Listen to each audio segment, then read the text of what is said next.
The Turn of the Screw by Henry James. Narrated by Flosnik.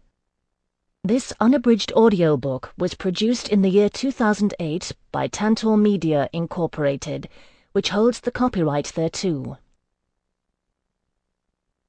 The Turn of the Screw.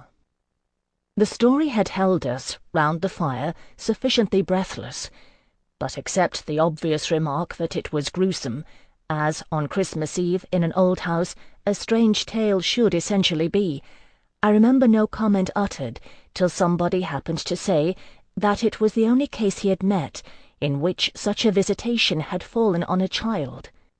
The case, I may mention, was that of an apparition in just such an old house as had gathered us for the occasion, an appearance of a dreadful kind, to a little boy sleeping in the room with his mother, and waking her up in the terror of it. Waking her not to dissipate his dread and soothe him to sleep again, but to encounter also herself, before she had succeeded in doing so, the same sight that had shaken him. It was this observation that drew from Douglas, not immediately, but later in the evening, a reply that had the interesting consequence to which I call attention. Someone else told a story not particularly effective, which I saw he was not following. This I took for a sign that he had himself something to produce, and that we should only have to wait. We waited, in fact, till 2 nights later. But that same evening, before we scattered, he brought out what was in his mind.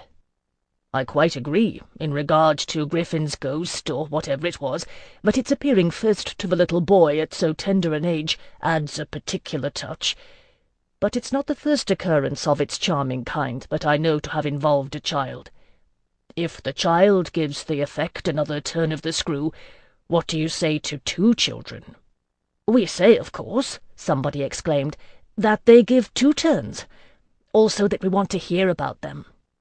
I can see Douglas there before the fire, to which he had got up to present his back, looking down at his interlocutor with his hands in his pockets.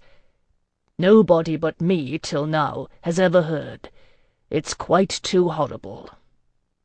This naturally was declared by several voices to give the thing the utmost price, and our friend, with quiet art, prepared his triumph by turning his eyes over the rest of us, and going on.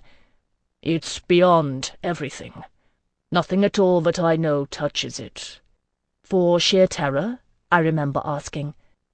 He seemed to say it was not so simple as that, to be really at a loss how to qualify it. He passed his hand over his eyes. Sample complete.